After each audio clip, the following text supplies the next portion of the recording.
There are two songs that are the most highly requested and suggested songs that I see in my comments, and they're both from Ren. One of them is The Money Game, and the other one is The Tale of Jenny and Screech. So that's what I'm going to be watching today. And I'm a little bit nervous for it, just because I've been waiting for this. This has been in high anticipation for me, and it's really difficult for me to not look up these things beforehand. But I want to always make sure I have a real, genuine first impression. So I wait for it, and here it is.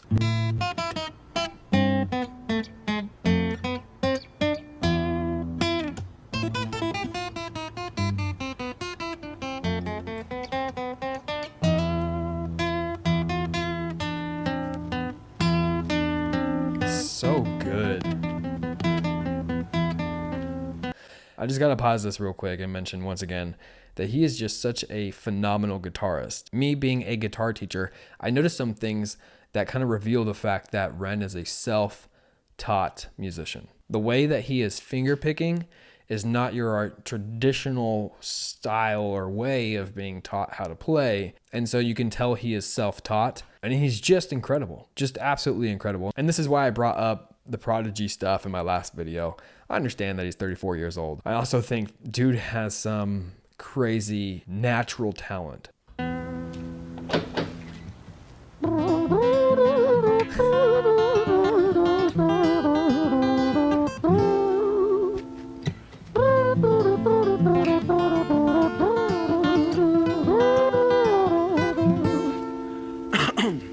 He's taking scat to like the next level by, just humming like a trumpet sound.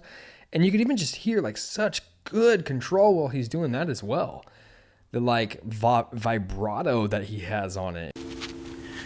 It was a quiet dark night in an empty street somewhere in London City.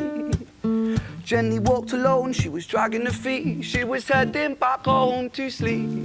Well, she knew this town, she knew this floor, because she walked it about 1,000 times before she wanted to escape. Can you blame?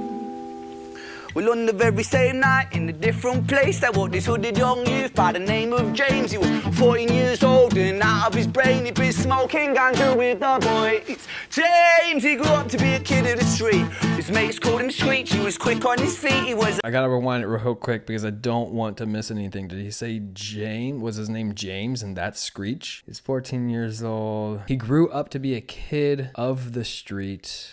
His mates called him Screech. He was quick on his feet. All right, I needed to make sure that I knew this, because if he refers to James again, I gotta know that is Screech. He called him Screech, he was quick on his feet, he was a liar, a thief, at 14 years old, the devil had set his sights on his soul. As Jenny walked home all alone, she felt scared. Usually she was alright, but it was like there was something in the air. A divine intervention telling her to beware, maybe intuition bugging her and making her so scared. Sirens sound in the distance at the beat of Jenny's feet. A symphony of the night that echoes crime on London streets. Jenny turns a corner, their eyes they meet. Our poor girl Jenny, a boy named Screech. Right away, I'm already finding something new about Ren. His ability to tell a story, his storytelling skills, and the way that he uses music so perfectly to complement the story. Like the building of tension, the rising of tension, and then the fall, and then the rising, and then the fall. So good. Give me all your money, bitch, give it to me. If you cooperate, then you'll soon be free. I want your purse, your phone, don't fucking look at me. I mean it, bitch, are you listening to me?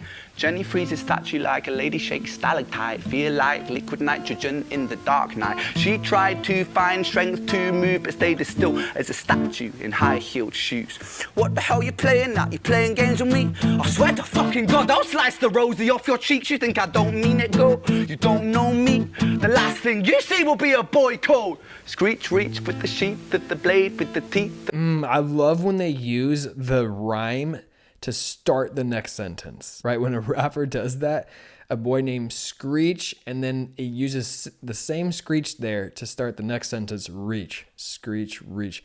It's so good. And again, I see him here playing into the two different characters, and it just makes it so captivating. It is so captivating to see a vocalist, a musician, get into character. He's a multifaceted creator. He can produce music. He can write. Ren can act as well. That could bite through steel and slice concrete, and he swung possessed with the devil in his chest, and the statue she was turned to butter in her breath. It was a quiet dark night in an empty street somewhere in London City. Jenny lay still on the cold concrete. She's found somewhere to sleep. Well, she knew this town, she knew this floor, 'cause she'd walked it about 1,000 times before. I guess that she escaped. It's such a shame. Wow. Such a good vocalist. So was that part one?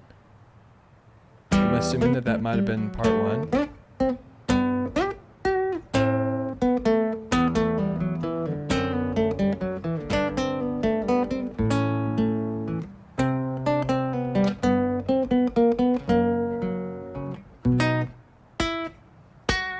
I love the choice to go to a classical guitar on this.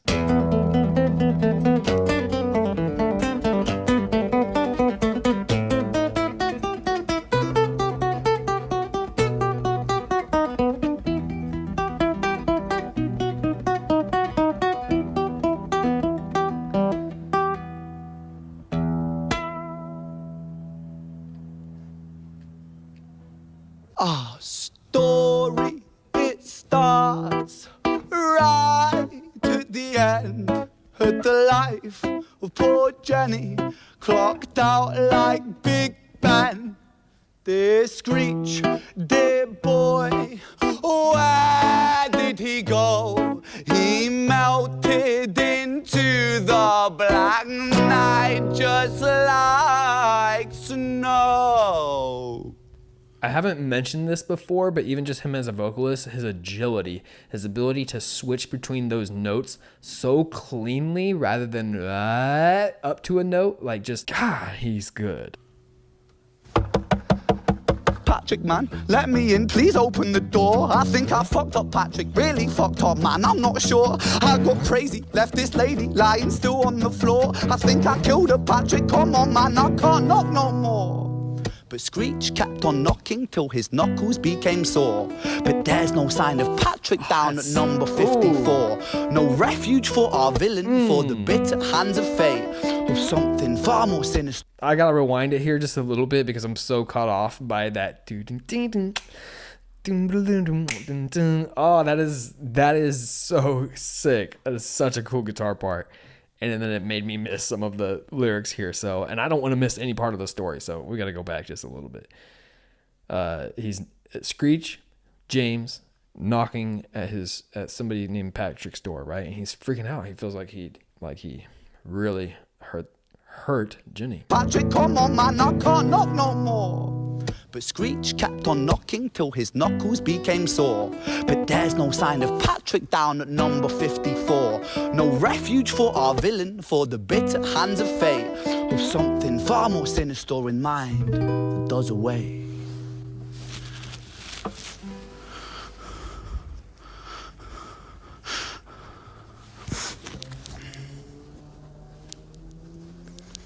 Hey, babe, you in? Nah, nothing really, I'm just a bit tired, listen. Can I swing around yours for a few moments? I just really miss you, babe. What the fuck do you mean you're busy? You fucking bitch! For fuck's sakes! Is this supposed to be him, like, playing into Screech? Siren sounds approaching like a banshee in the night. The shrill cry of justice cutting like the sharpest knife. But Screech was never one to run, not one to miss a fight. One hand upon his blade, he turned to face the blue lights. Come on then, you fucking cunts, let's fucking have you then. I am Screech, I'm the boss, I'm the ender of men. You think that uniform you're wearing means that you own these streets? These are my fucking streets, and they call me fucking Screech. Richard was an officer who said that's 6 foot. Has anybody else who has watched this feel like their heartbeat just like raced right there? It's like watching a incredibly talented actor Like that made me nervous there. That made me nervous. And it reminded me, like, it instantly gives me Dallas. I don't know if you guys have watched The Outsiders before. It might be more of like an American thing that we do in the schools. I'm a teacher, by the way. But Dallas from The Outsiders. And he stands up to those cops at the end of the movie. I don't want to spoil it, just in case you haven't watched it. If you know what I'm talking about, then you know what I'm talking about. Free. Work in London on the night shift, what he didn't think he'd see was a boy running at him like an animal possessed. With no time to hesitate, he fired 4 bullets at Screech's chest. Such cool creative decisions here. Did 4 muted strums on his acoustic to... Story it ends right at the start. Young Screech and poor Jenny lying 1 street apart. An officer shaken by the boy that he claimed. Oh, man. 2 bodies lay lifeless, and it's such a shame. It's such a shame. Listen to that agility. All right, so that wraps up part 2. Phenomenal. This is something that, just like reading it, even without the music, just reading it, I feel like would be a masterpiece. Like, Ren could write a book. I think Ren could be an author. Has he written a book? This is one of those things too. Maybe like the community, if he's written a book, and I'm sitting over here like I have no idea, All right, part 3. Both Jenny and Screech are gone, but now I'm hearing these hospital sounds. Or one of them going to be? Is one of them going to be saved? Oh, man. Violet's Tale.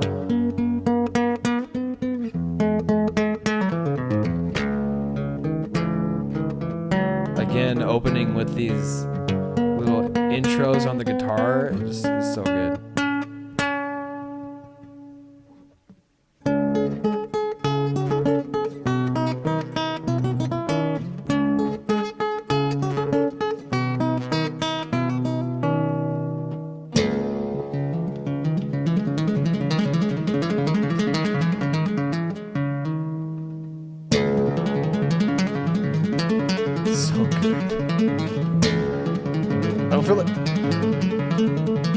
I don't feel like you often see tapping done on classical guitars. Good move. It's cool.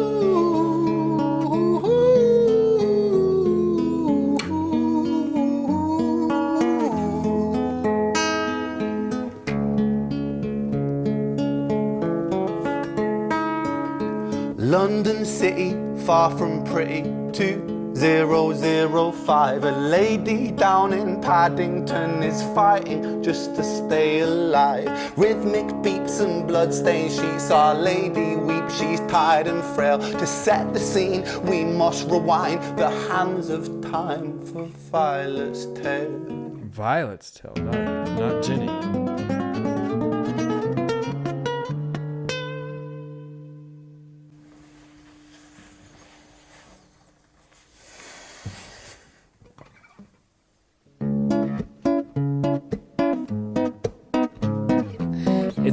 It's like he gets so into character, like when he stands up there and he just shakes it off. It's like him trying to slough off the intensity of whatever emotion he had to step into to play that first part in order to then step into the next part. One of the things about these things being done live, it's like you get to see an artist do their art. It's like watching a painter paint rather than just seeing the painting at the end.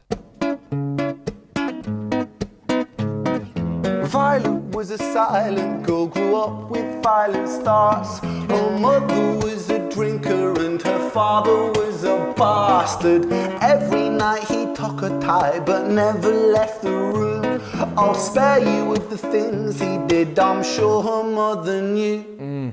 Violet was a silent girl, she moved out at 16. A semi-detached council flat, paid for by a welfare scheme. Packing shelves at Tesco, stacking jars like pickled bricks. She met a boy named Stevie and he was a little prick. Violet was a silent girl and Violet she fell fast. See, Stevie was a wrong un, but he sure knew how to charm her. Again, just finding little subtle ways to add dynamics to the musicality, right? Like this is all acoustic here. Well, let's actually step into a room that's going to provide this amazing natural reverb. Such a cool move. I'm just getting so into like the creative mind of Ren and how he comes up with this. It's so fascinating to watch. Night he took her tie but never left the room. History repeats itself, he'd paint her black and blue and dark. She never stood a chance. The devil comes to dance. Violet, why are you always so quiet? On her bedroom door and he's irate. He's been drinking and smoking, he's up late. And he stands by her bedside, she shakes, but her eyes stay shut. You fucking slut, I know you're up. And he pinches her eyelids and folds them up. Violet, why are you lying to me, Violet? She stays silent, things turn violent. That's the sound of his fists when they fall like a crashing pilot.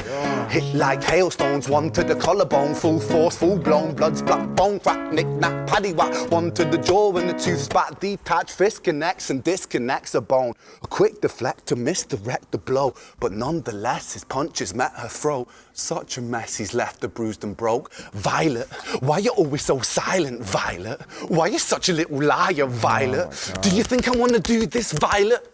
In character, she stays silent. Well, say something, Violet. Silence. Fucking. I just gotta pause this because I gotta say a couple things. I'm sorry for pausing it at such a moment like this. Being somebody who chooses to step into creativity, I'm watching this video and I get two different type of experiences. And I specifically say like chooses to step into creativity because I have the core belief that everybody is a creative and it's just about whether or not you step into it.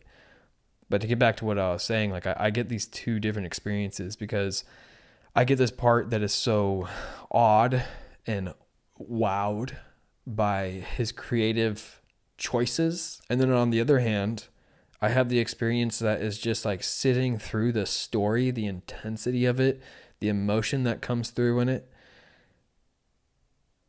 And I keep going like back and forth, back and forth, back and forth between being like awed and wowed and then being shocked and like invested into the story. I feel like it's an odd place for me to sit because it's almost like my creative part of me needs to be shut off for a second to fully live in to the story. Does that make sense? I'm just trying to express how I feel as I watch this. You can say something, Violet. Silence. Wait. Say something, Violet. Oh, no. Not one word. She stays quiet.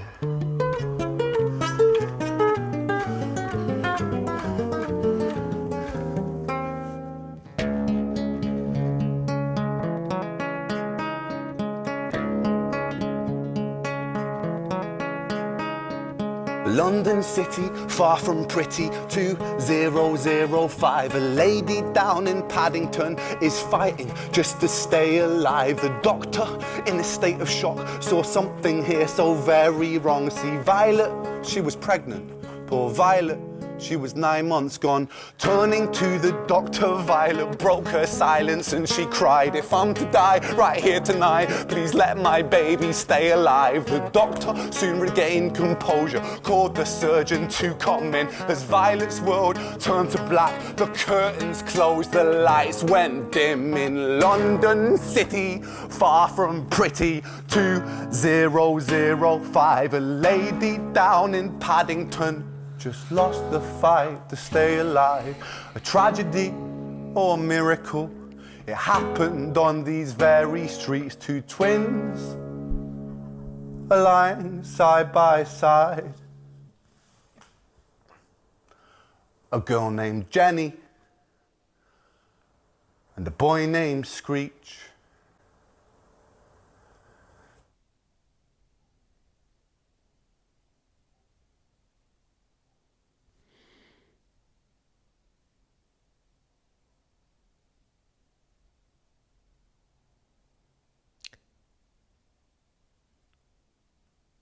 I'm just speechless. I don't know what to say. Like, they were siblings the whole time, birthed out of this tragic situation with their mother.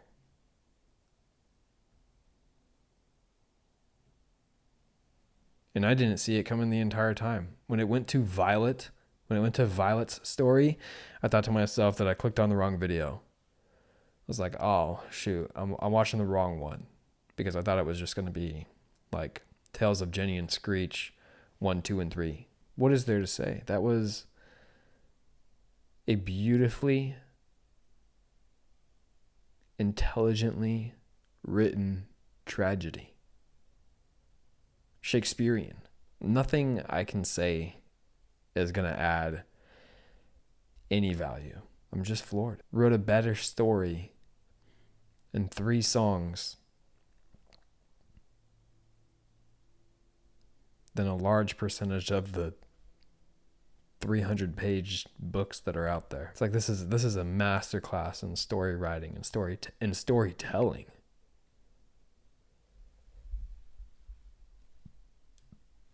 I don't know what else to say, so thanks for watching.